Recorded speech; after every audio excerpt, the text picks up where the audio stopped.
السلام عليكم ورحمة الله وبركاته. إن شاء الله النهاردة هاعمل لكم كيكة الرواني بطريقة سهلة وبسيطة تفرحي بيها أولادك، وبإذن الله إن شاء الله تعجبهم. والمكونات هتكون معانا إن شاء الله. هنبدأ ونقول بسم الله. أنا هنا هنجهز الشربات بتاعها. معايا كوبايتين سكر،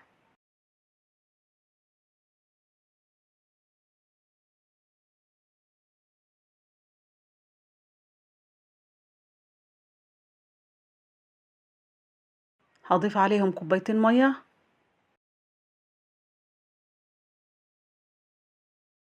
وهنزل عليهم بنص ليمونة،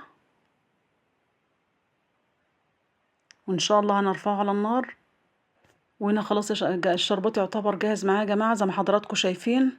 أنا هضيف عليه كيس فانيليا. والشربات يا جماعة يعني ما يكونش تقيل معايا ولا يكونش خفيف.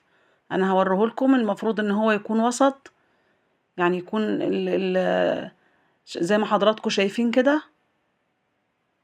انا كده خلاص هطفي عليه النار.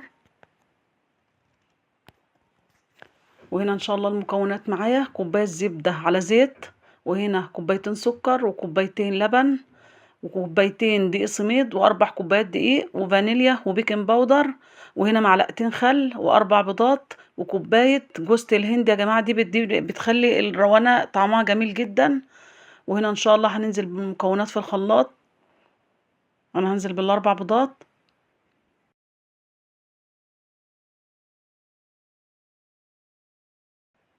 هنزل عليهم بالمعلقتين الخل، وهنزل عليهم بالفانيليا، وهنضربها كويس في الخلاط. نضرب المكونات. وان شاء الله بعد ما ضربنا البيض هننزل عليه بالسكر، وهننزل عليه بكوبايتين اللبن. وهنا بعد ما خلطنا المكونات كلها مع بعض كويس نزلنا عليها بكوباية الزبدة بالزيت، نصها زبدة ونصها زيت يا جماعة. وهنا خلاص بعد ما ضربنا الخليط كويس مع بعض هننزل بيه في بولة. وهنا هنزل بالدقيق. المعيار بكوباية واحدة يا جماعة. نفس المج اللي فيه السكر وفيه اللبن هو نفس المج اللي انا معايرة بيه الدقيق والدقيق السميد والجوز الهند، كله نفس المعيار مع بعض زي بعض. وهنا هنزل بالبيكنج باودر. اللهم صل وسلم وبارك على سيدنا محمد. وهقلب المكونات كويس مع بعض يا جماعة.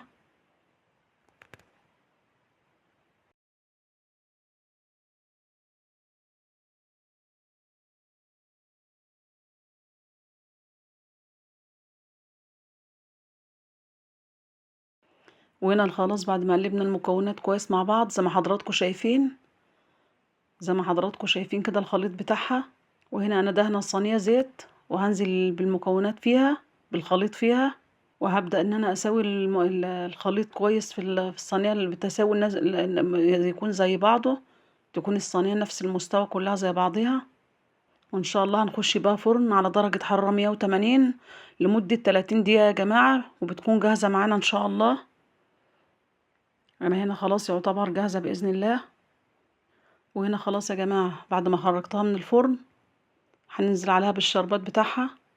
والشربات يا جماعة يكون سخن، يعني اول ما تطلع من الفرن لازم أن تكون الشربات سخن كمان، ما تكونش هي لوحدها، عشان يديك نتيجة كويسة.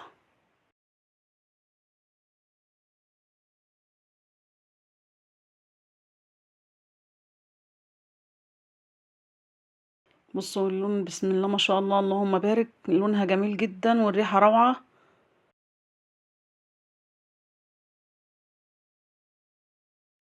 وهنا ان شاء الله هنبدأ نقطعها مع بعض.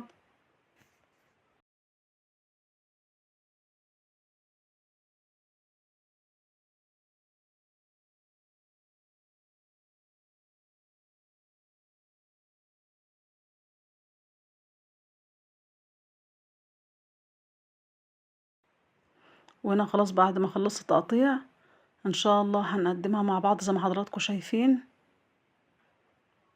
بصوا من جوه بسم الله ما شاء الله، يعني تحفة جميلة جدا وريحتها روعة زي ما حضراتكم شايفين. بسم الله ما شاء الله، اللهم بارك.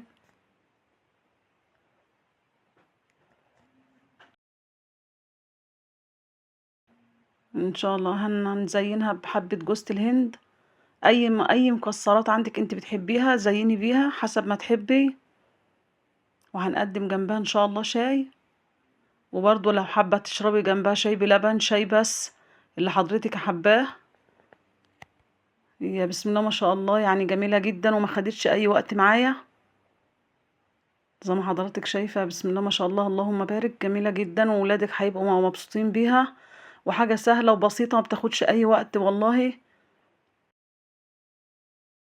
يعني بسم الله ما شاء الله يعني حاجة جميلة وحاجة خفيفة وفي نفس الوقت ما خدتش معايا أي وقت، وبتقدّميها مع شاي، بتقدّميها مع اللي أنتِ عايزاه، زي ما بُصّوا دايبة والله جميلة جدًا دايبة، بُصّوا اللون بتاعها تحفة، ومن تحت جميلة جدًا، اللون بتاعها روعة بصراحة، شايفين دايبة والله، بسم الله ما شاء الله عاملة يعني مقربة من البسبوسة، يعني تحسّي إن هي دايبة كده بسم الله ما شاء الله.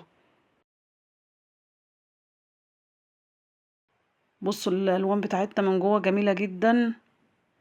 وهشة يعني بسم الله ما شاء الله هشة أوي يعني خفيفة وبسم الله ما شاء الله أنا هاكسر واحدة معاكم وأورّيها لكم، زي ما حضراتكم بُصّوا من قلبها من جوّه بسم الله ما شاء الله، هشة جدًا عاملة زي القطن والله زي السفنج وأنا والله بسم الله ما شاء الله زي السفنج في إيديّا، بُصّوا دايبة، بتتكسّر والله لوحدها،